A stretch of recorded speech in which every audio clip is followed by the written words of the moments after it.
So what's the biggest mistake you think moms make postpartum as they're transitioning and going back to work, which is a big thing, Yeah.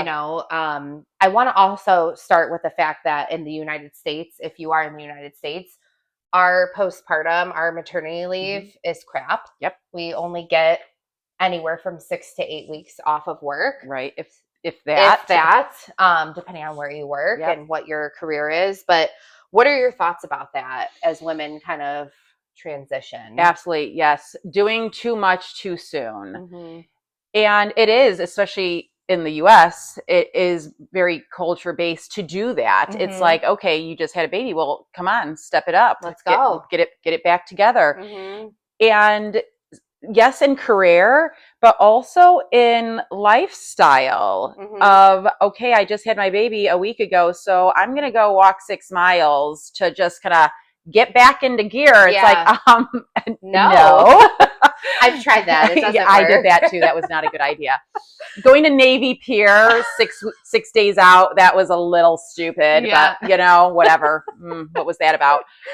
But it is. And I think especially in careers, I don't know, maybe in our headspace, we think, one, we don't want to lose our rank and where we are, the notoriety that we've built up of thinking, okay, well, I had my baby, but I don't want to lose steam. And I don't want people to think any less of me just because I had a baby. So I'm just going to act like I didn't and just go right on in and try to be who I was prior to having a baby. But you're not. And you can't be. And I think that's a huge piece of it, is people understanding you are not who you were and you never will be. And that's good. Yeah. That's what this is about. It's a transformation, but we hold on to who we were days before. And it's like, that's not you anymore. I think there's like a grieving period. It's losing your identity, and I don't think it's talked about enough, because when I had my first son, it was like a huge grieving period for me, because I valued my career so much. And I went from working to just not working. And I left my job and everything. And it was a huge, it just hit me so hard. And I think that's why I struggled postpartum, a part of it. Yeah. Absolutely. Yeah. Well, it's like you had a life of something different before. And then being a mom, obviously, yes, it's great. It's beautiful. There's so much for it, but it is a grieving process. It's not like you don't love your child. But the life you had before, especially if it is decided as a family that the mom is not going back into the workforce. That is a whole identity. Because then it's like, well, who am I now? Being a mom is a career in itself. Yes. But it's also very isolating. Your job changed completely. And your boss doesn't care. Your boss is the baby.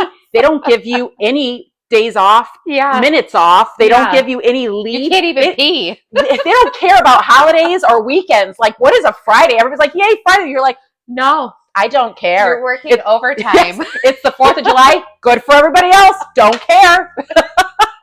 No time off for you.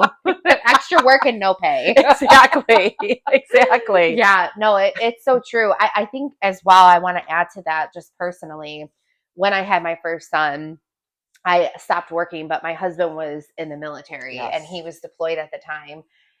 And it sounds so silly, but I know you've been through this too. It's like he got to not be there, and I've talked to so many women, he gets to go be around other humans and have conversations and go to the bathroom by himself on his break or take a lunch break. And I'm sitting here suffering, and it is. And it's that transition. And even if women do go back to work too, I want to actually ask you about that, preparing for that, because as we talked about in previous videos, that anxiety creeps in and being able to fully detach and allow yourself to go back to work, that's hard too, because how do you focus knowing that, again, you only get 6 to 8 weeks, if that's nothing. I'm 6 weeks postpartum and that flew by so fast.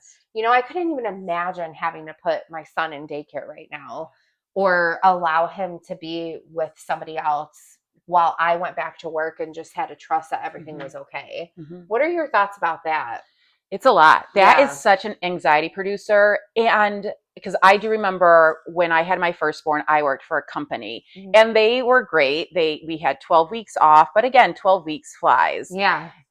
And so preparing for going back to work was a struggle on who's going to watch him, because putting him in daycare, I might as well just stay home. Yeah. But I did want my career. I wanted benefits, but it didn't work out in the end. But nonetheless, what happened in those moments was stress, getting him to know how to take a bottle, me pumping because I was exclusively breastfeeding. Yeah. My husband then, to make this work, we did shifts. My shift was daytime. He, thank God, his company had first, second, and third shift. So he took on second shift. So what happened was a friend of mine's parents were retired. He would drop our son off to them. They live 5 minutes away on his way to work. And then I wouldn't take my lunch.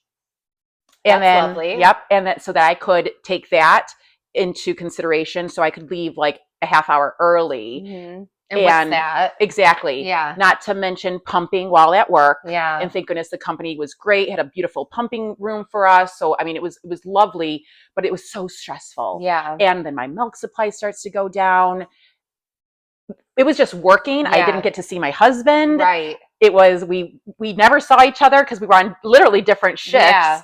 And you were double working. Working to pump and keep up with that, like schedule, the stress of that, and then doing your freaking job too. Yes. You know what I mean? Yes. Like, that is so mentally taxing. Yeah. Being up to pump, feed, make sure I have it all good to go, being at work, having it all scheduled. Yeah. And then getting him, doing our evening routine, putting him to bed, myself, preparing for the next day. Yes. And over. Yeah. It was awful. That hamster wheel. It was. And that's draining. It's so draining. Now, what made you more anxious? I'm curious. Did you get anxious getting up in the morning and having to think about your day at work?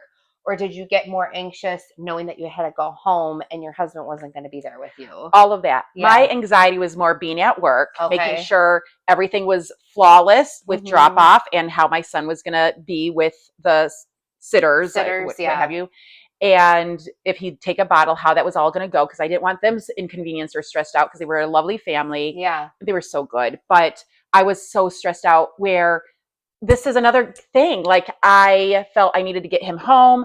The family was lovely. And again, they were good friends of ours, parents, and they would want me to come in and de-stress. I could tell that. They're like, here, let's eat. Let's make you food. I'm like, no. Thank you so much. I just want to get home. I want to get my baby home. I didn't want to be in the company of anybody else. Right. I needed to go. Where now in hindsight, just saying that, I'm like, Robin, they were trying to help you. Like, here, no, we're going to give you food. Like, please, take a breather. But I'm like, no, I don't want to inconvenience them anymore. And I don't want to pay them anymore. You know, like, even though I know they don't care about the money, but in my mind, I'm like, I don't want anybody inconvenienced. Let me take over all this. And go. Like, I feel like we're constantly on alert.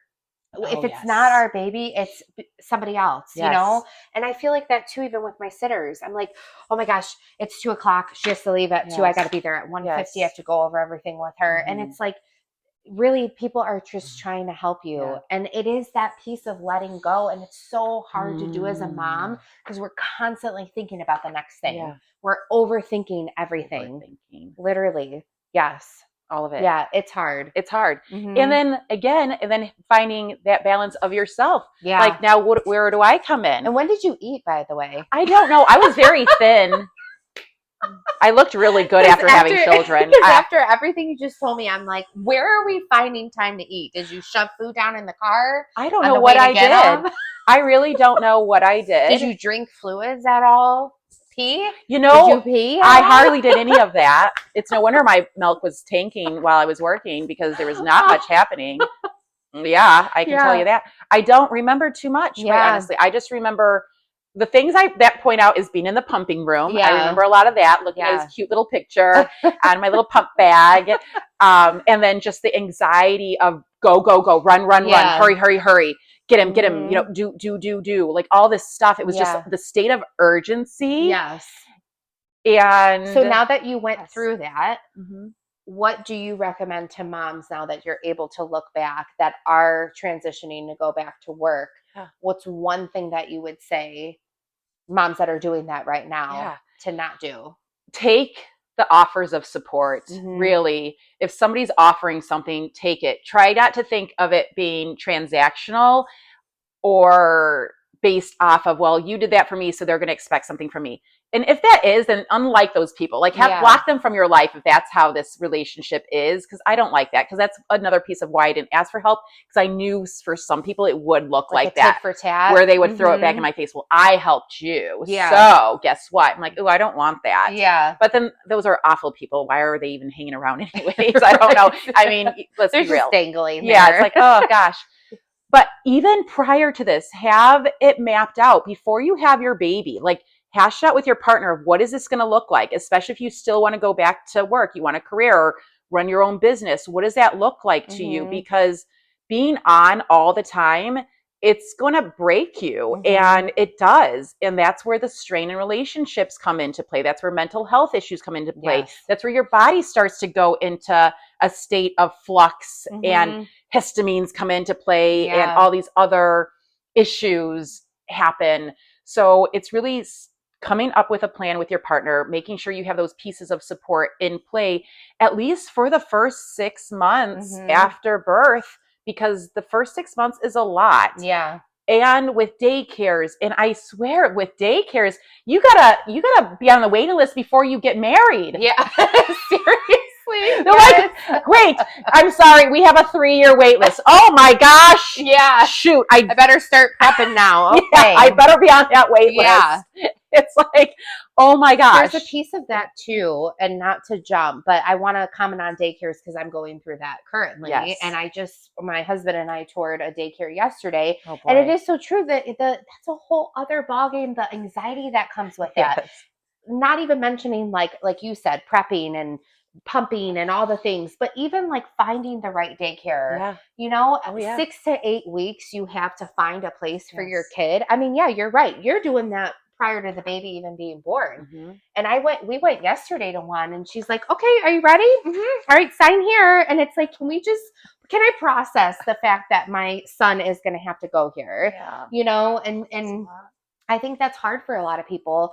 A lot of people don't have a choice but to work. They have to go back to work, and the stress that comes with everything. So I appreciate you offering, some guidance for that, because it is hard. You have to take support when you're able to, even if it's just as simple as somebody holding a door for you, holding your bags for you, giving you a minute, holding the baby even, and just allowing that and not looking at everything as transactional, right? Because it isn't always that way. And there are people out there that truly want to help. There are. Yeah. There are. And also for those who are for transactions, don't do that. Yeah. Please don't. That's so stressful and upsetting.